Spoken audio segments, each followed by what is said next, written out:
All right, so whatever you're doing right now, whether you're driving down the road to a sales appointment, whether you're about to pick up the phone to call a prospect or meet them on Zoom, or maybe you're walking into a boardroom right now to finalize an agreement. Heck, maybe you're doing that on Zoom now with what's going on wherever you live in the world. Or maybe you're just at the gym, like wondering what your day's going to look like. I want you to stop and think and ask yourself, what does it actually take? Like, what skills do I need to learn to be in the top 1% of salespeople in your industry? Okay, the salesperson who makes all the money, the salesperson who gets any promotion they want. In fact, they turn down promotions they don't want. They have all the respect from management and ownership in the company. Well, my next guest is going to answer that question for you. And let me give you a small taste of this gentleman's background.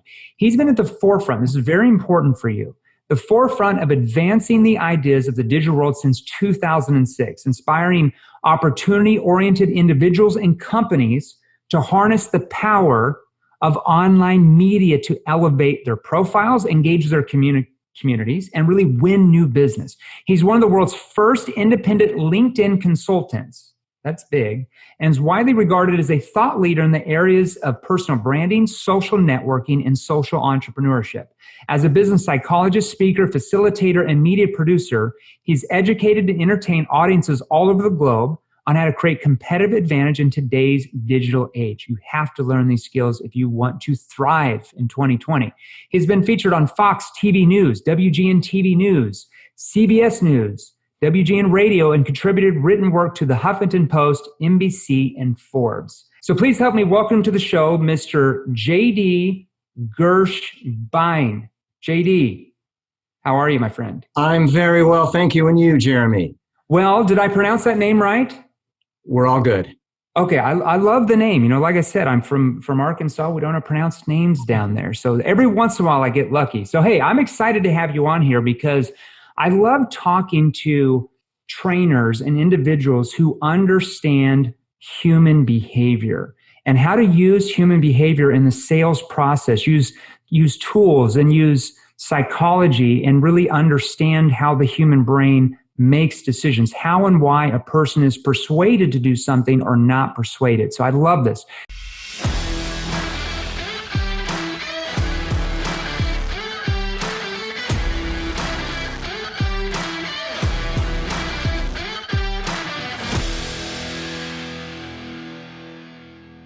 So I wanted to dive right into your story and give our listeners really a feel for your background and how you arrived at this point where you're one of the elite authorities on sales and persuasion in a digital world. Can you tell us maybe a little bit about your background and how this started for you? Like, how did you learn all of these skills? Well, I'm not sure I would consider myself an expert. Great if you do, but I would never self-declare. But you know what? You spend enough time doing something, I think it starts to soak in. Yeah. And I tell folks these days, Jeremy, that things changed for me the moment I sent my first email. Really? Okay. Because I had, from the start, visualized a place for myself in the online world, which is difficult to teach or coach or train. But I think the more we've acculturized ourselves into these technologies, we become aware of the fact that we do have a place in the online community. And for me, it clearly came down to, and I didn't know it back then, but I sure know it now, applying improvisation, the fundamentals of applied improvisation and how it relates to the way we communicate. And that's all that the internet truly is just folks talking. But you sent this first email and then what happened?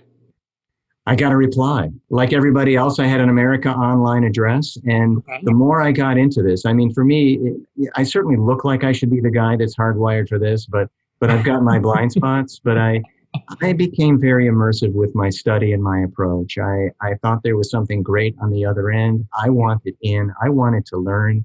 Yeah. And I've really never stopped learning. I think if I call myself an expert, that means to a certain point the learning process is kind of stopped or something along the line has inhibited me. But I've been open-minded. I've been receptive, responsive to everything that the online world has showed me. Well, a great mentor of mine taught me that is training something you do Or is training something that you did, or is training something that you do? And you hit it right on the head. It's something that you do if you want to be a continued expert and not an outdated expert. So I love that you just said that. Now, I was on your website earlier. Tell us a little bit more, like, what do you feel is been the biggest change in sales since the onset of the global pandemic? What do you think has been the biggest change? Right. And in COVID-19 times, I think that the sales playbook has been thrown out. I think we're writing the new sales playbook at this point. When you look at the way sellers sold back then, at the early stages of, say, LinkedIn, which is where I live, you're talking about a social network that, like all social networks, has this central core of information, sure, profile, and radiating spokes out, which is the interactive space, which is how we communicate with those who we bring into our direct networks and those who we wish to bring into our direct networks. Right. And when I came on board back in 2006, LinkedIn was fairly well established as a job seeker site. Yeah. And the people out there talking about business development or selling were few and far between. I was really one of the first to outline that there's no selling on a site like this. Yeah. And what we learned in the classical sales approaches had to be applied to what we see and do on these sites. LinkedIn wasn't going to be the be all end all for people. Sure. It was going to be this conduit, this point A from point B, or to point B, the bridge, if you will. Yeah. And I think that sellers have kind of realized that building trust on an internet page with buyers is one of the hardest things to do in all of business. And ideally, best use of LinkedIn is now really set up to engage and empower and enable salespeople to make those kinds of connections with prospects. Yeah, I love that. Now, you're obviously a pioneer on LinkedIn as far as like getting in there early, really understanding it, using it, and then being able to keep training how to use it even better. So one thing I love about you is that you've grown along with the platform. You didn't learn something in 2006 and try to apply it now because it'd be completely different. So you've grown with the platform. You've studied how sales professionals use it to market themselves and their companies. In what ways are you seeing the very top sales people pivot and alter the way they prospect on LinkedIn now? Well, the top salespeople don't sell on LinkedIn, interestingly. They're interested in building relationships.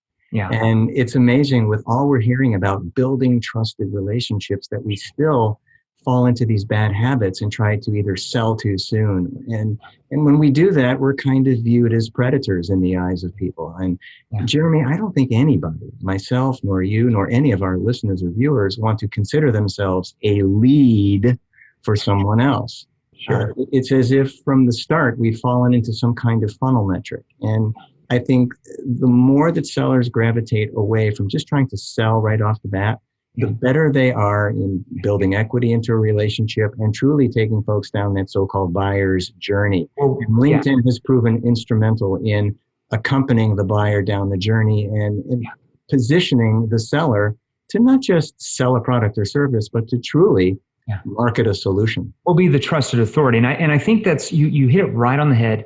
Whether it's LinkedIn, whether it's in person, whether it's on the phone, whether it's on Zoom, most salespeople, 97%, jump into their solution far too early in that conversation before they even find out what problems that person has, what are the root causes of the problem. It's not just the problem, but how did the problem even happen?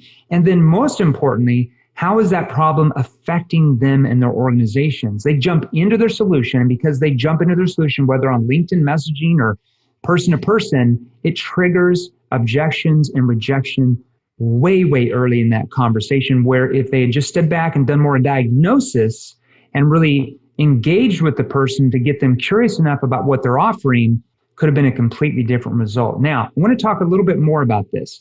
You're an established thought leader in the field of personal branding as well. Okay. Your advice, what defines a strong personal brand, and how can a salesperson brand themselves? So they're working for a company. How do they brand themselves to stand out in this ultra competitive environment? Building brand awareness is a daily challenge, and it's certainly not something that happens overnight, Jeremy. It's not a quick hit. It's a slow build. And LinkedIn, Facebook, all of the platforms obviously working in concert to help build brand through increased visibility, increased contact and connection with a established community. We get farther away from this notion of just prospecting or cold messaging people at this point when we're more community oriented. So a brand builds ideally through our own professional network first.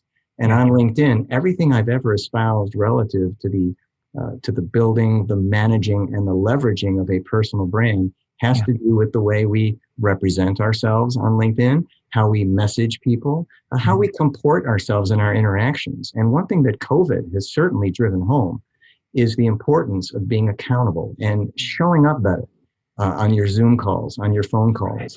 At every email, I look at every voicemail, I look at every direct message, I look at every in-mail, I look at every point of contact, what we in sales call touch points, as an opportunity to build brand. I love that. So let's talk a little bit more of the psychology behind this. So you blend psychology and neuroscience, which I love, and what you call improvisational comedy. I got to know a little bit more about that into teaching individuals and companies how to leverage LinkedIn. First of all, improvisational comedy. What does that mean? It means that I might not look like it, Jeremy, but I'm an incredibly funny guy. I love that. Okay. I'm quick on my feet. I'm present in the moment. I know how to extend conversations. It's based on the principles of yes and, which is rooted in Chicago's famed second city, of course, Toronto's famed second city as well. And improvisational comedy is literally conjuring humor in this case, or conjuring something when you apply the techniques of improv out of nothing. Conjuring something out of nothing. Now, isn't that what we're kind of doing in sales when you talk about prospecting and trying to fathom a break-in or forge an inroad with a prospect? I mean, we're trying to find some way. We're looking to discover our influence, how to sway an outcome. And the fundamentals of applied improvisation give us the instruments available, or the presence of mind, or the mental framework, the cognitive framework around developing a kind of barrier through which we can operate communicationally. Let's talk about the psychology behind that. What are some of the methods to your madness? I don't know what comes next. I simply don't know what comes next. And when I look at a message, when I look at, or the first email that hits my inbox on a daily basis, I have no strategic plan during COVID. I think COVID has really leveled the playing field. It's given everybody the opportunity to improvise, and I've been doing it all my career. So maybe I'm a step ahead, but I just apply the principles. I keep conversations in play. I don't let people off the hook. If they're connecting with me on LinkedIn, if you viewed my profile, I'm back at you. I'm the guy paying attention, and I'm going to be proactive in building the relationship. You're present in that conversation. Always whether present it's a digital conversation through Messenger, or whether it's talking or Zoom or whatever it is, you're present in the conversation. Exactly. I don't look at email as drudgery. I don't look at responding to voicemails as an onerous task. I look at this as all coming together to the aforementioned building my brand, because these are the ways that salespeople can operate and truly achieve top of mindedness with a prospect. It's not going to be done any other way. How can professional salespeople leverage those communication techniques to be really far more effective with building trust during the pandemic? First, to be time sensitive. I call this era the new busy, because we are busy. COVID-19 has forced us into new areas of busy. And how we manage our schedules, how we measure our productivity, and truly how we structure our day. There are some very regimented folks who are kind of just doing things a little differently now, because not everybody is as structured and regimented as they used to be. Working from home, learning at home, business has virtualized, the pressures of being at home have also become more prevalent. There are many people schooling their children at home. They have responsibilities now that they didn't have. They thought working at home would be so easy. But there's a time-sensitive nature to messages. Act fast is really the best overarching tip I can provide. I'm on my emails very, very quickly. I'm on my LinkedIn messages like a shot. Use of the mobile phone. It's having the right message. It's not like you said, jumping in your solution too soon, First, we're finding out what problems do they have, what are the root causes, what's their present state, so-called, and what problems do they have that's preventing them to get their objectives in their future state. That's really what we're looking at, those two areas. Now, let's talk about your speaking career. So you're a professional speaker. I looked at all of your stuff on YouTube and just on your website. So you do your own events as well. The speaking industry, because I've got a lot of friends, and I do some speaking myself for corporations, but a lot of my friends, that's what they do full time. So the speaking industry has been completely decimated by COVID-19 because we're not having these events, these large events like we had them before. How has this affected your own pivot? I'm mad. I want events back. I'm taking it personally. Damn you, COVID-19 virus. I pine for the day when we can do that. I'm on record as saying that the best virtual event is no substitute for the lamest in real life event. Sure. And I miss the buzz. I miss the feel. I miss looking out into the audience and seeing the eyes back at me. I miss the ability to prance around the stage a little bit with my remote in my hand and my peripheral vision on my screen, knowing what slide is being projected and knowing what my talk track around that slide is. Sure. In the virtual world, we're still really coming to grips with the technology. Yeah. Zoom is easy. It's user-friendly. Sure. It gives us an opportunity to share screens, but it just doesn't give us that audience connection that speakers like us really thrive. How are you pivoting with all this, though? I know you're not just sitting around doing nothing. How are you pivoting? Like everybody else, I'm getting better at doing virtual events. I look at each virtual event, each one-on-one, as an opportunity to up-level. Yeah. I think that now the technology is getting better. More people are acclimated to it. Everybody's kind of got a Zoom account by now, or some other web. They went from 10 million to over 400 million accounts. It's good to be Zoom, isn't it? And you're talking within 90 days. Zoom is in the right place at the right time, Jeremy. Now let's talk about thought leadership. Okay, you talk a lot about it on your site. What exactly is thought leadership, and why is it such a coveted status for sales leaders to really understand in our time? Well, I've been playing in the thought leadership space since I first heard the term, which was probably somewhere after the 2010 decade started. And I started to see it as even a marketing solution offered by LinkedIn itself to establish a thought leadership platform through content. We were just starting to see what I call the content marketing craze back then. People suddenly realized that they could post stuff on LinkedIn. Yeah. And this stuff that they posted was didactic in nature. It was academic. They were parsing out their value to others. And as it became more popular and people started to mimic the patterns they saw, more people started putting content out there and started kind of going along the thought leader's journey, as I like to say, where they started to build connections with people on a deeper level through their content. They were engaging on this content, and from their LinkedIn posts, they were able to make real world connections, which are currently a little bit shut off from us now. So I define that there are three cornerstones or pillars in my thought leadership platform, which really define as a movement. And one is brand storytelling. So you're telling your story from a brand point of view, brand storytelling to disseminate the view of the brand. It's how we tell our story. Two is the content marketing piece. That's how we take this story and put it out there for consumption. That's how we sell the story. And the third is the community management piece, the professional network that we build around this story. So it's not something that they build one before the other. It's this kind of triangulation where you're building your brand, you're building your network, and building the case, the business case for yourself through content. And that ideally escalates you, it energizes your profile, and in the minds of others, you're guiding opinion, you're swaying thought. Well, you become more of what we would call a trusted authority, right? So if you're a sales professional, you're viewed more as a trusted authority or an expert who can solve their challenges or their problems and get them the results they want. Whereas they view most salespeople, they're more commoditized and they view them as just somebody trying to sell them something. It's most definitely. You become an authority figure within your industry or market or vertical. The so-called go-to resource. 100%. Let's talk about video, okay, in the marketing mix. How can salespeople more effectively leverage the power of video to create new opportunities for them that they might not have without it? Boy, as we tape this on video, by the way, video is huge. It is without question now mainstream practice in social media. And when we go back to your question a few questions ago, building brand, there's no more powerful way to do it than through the use of good, effective, polished, well-rehearsed video, and not the kind that's spontaneous where you're turning the camera on yourself. I think there's a place for selfie videos because I know social media encourage us to be authentic.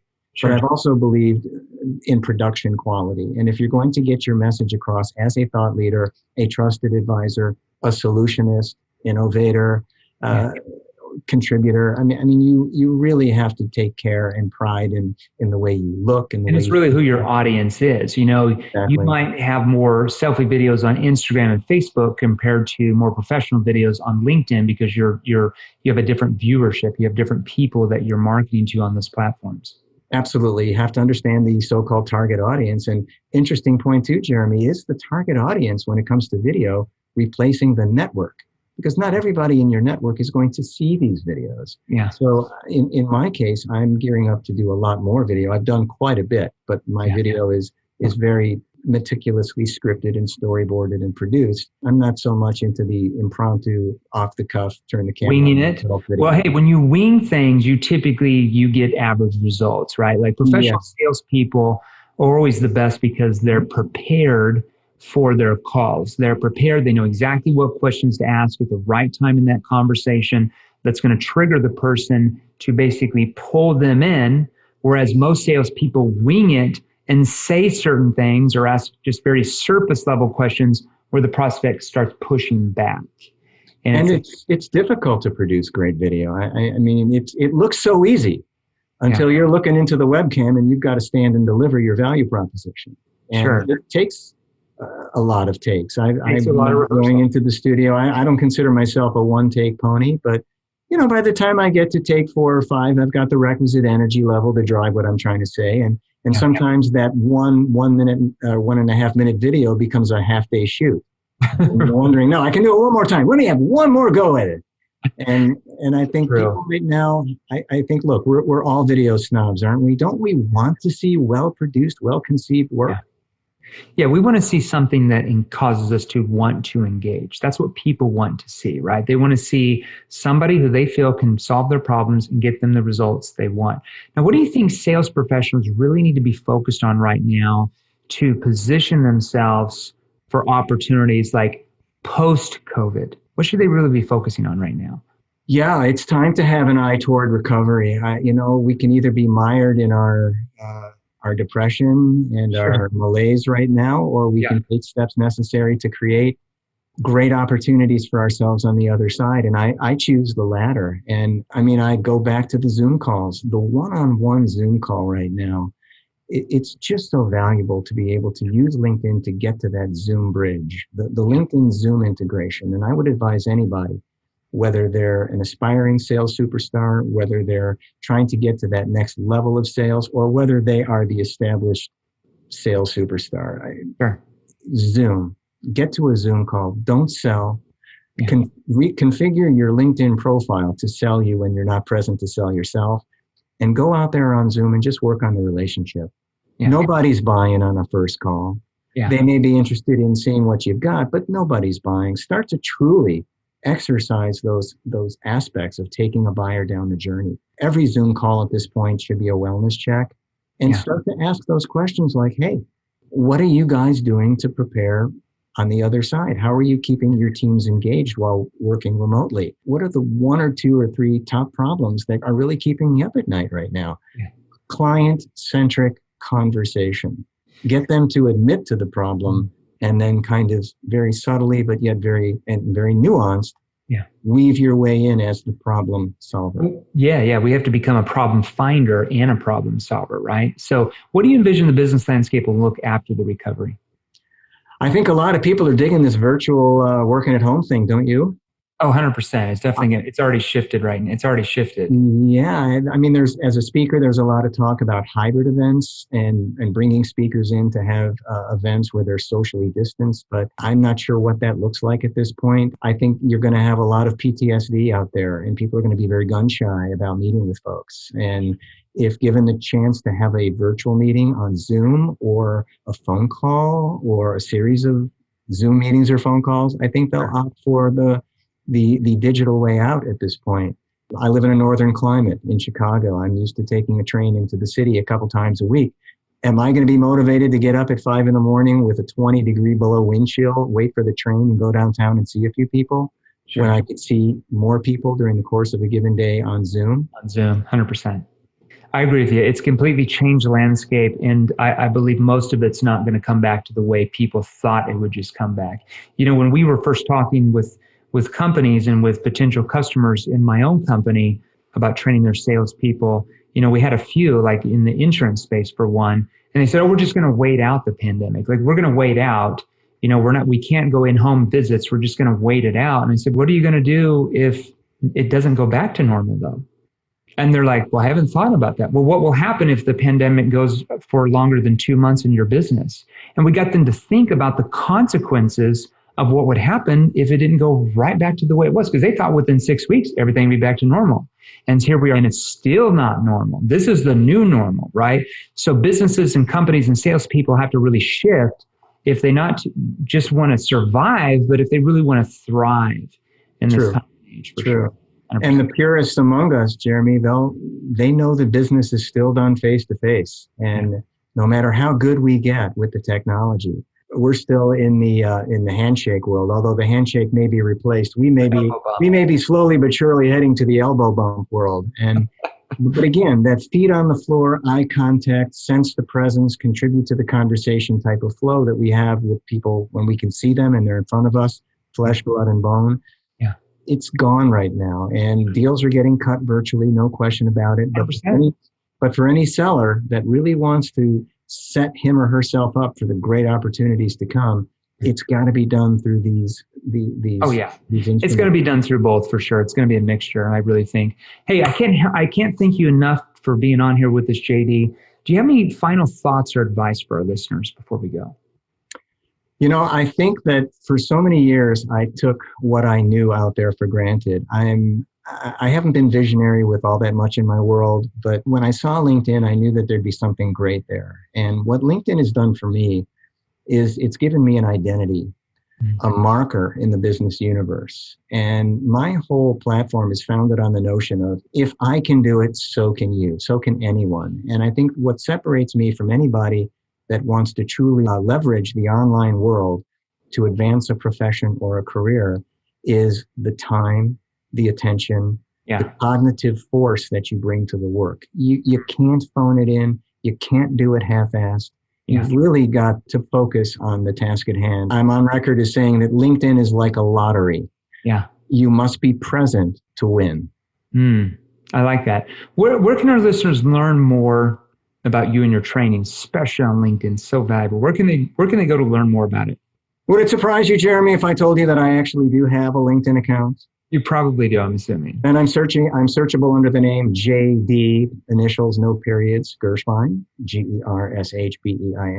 My company is Owlish Communications, like the owl, the adjective for the owl. And again, I welcome anybody who's within earshot or eyeshot of our broadcast here. I'm happy to chat. I'm in conversations about this stuff all day long. I live for this stuff. I love it. So just go to your LinkedIn profile. Underneath your first and last name, send a connection request. They can send you some messages. I think you've got a profile assessment that they can do as well, right?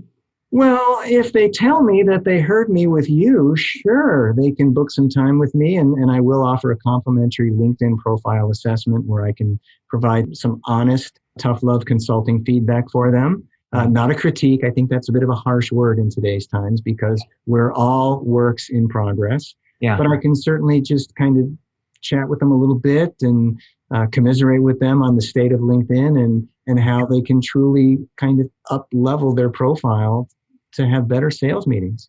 I love that, JD. I love it. All right, my friend, thanks for being on the show. Now, if you're serious about joining the top 1%, I mean the top 1%, and you want to experience more training content just like this, click the links right over there. Right over there, they're exactly what you need to see next. You see, I release new episodes featuring top salespeople and sales authorities, multiple six-figure, high six-figure, even seven-figure earners. And if you're new here, do yourself a favor and smash that subscribe button right below, and join our new Facebook group, Sales Revolution. You see, it's free, and there's a link in the description below just for you. We put it there for you. Finally, I make posts on Facebook and Instagram each and every day with more tips and training, so be sure and follow me and turn on your notifications. So make a comment in the first 7 minutes to any of my latest posts, share this episode, and there's a very real chance that you're gonna win some killer prizes. And here's the thing, don't sit on the sidelines. Don't be like everyone else. Get into the game. Join the sales revolution. Stay active, get involved, learn the right skills, and we will show you how to take your life and income to a level that most only dream about.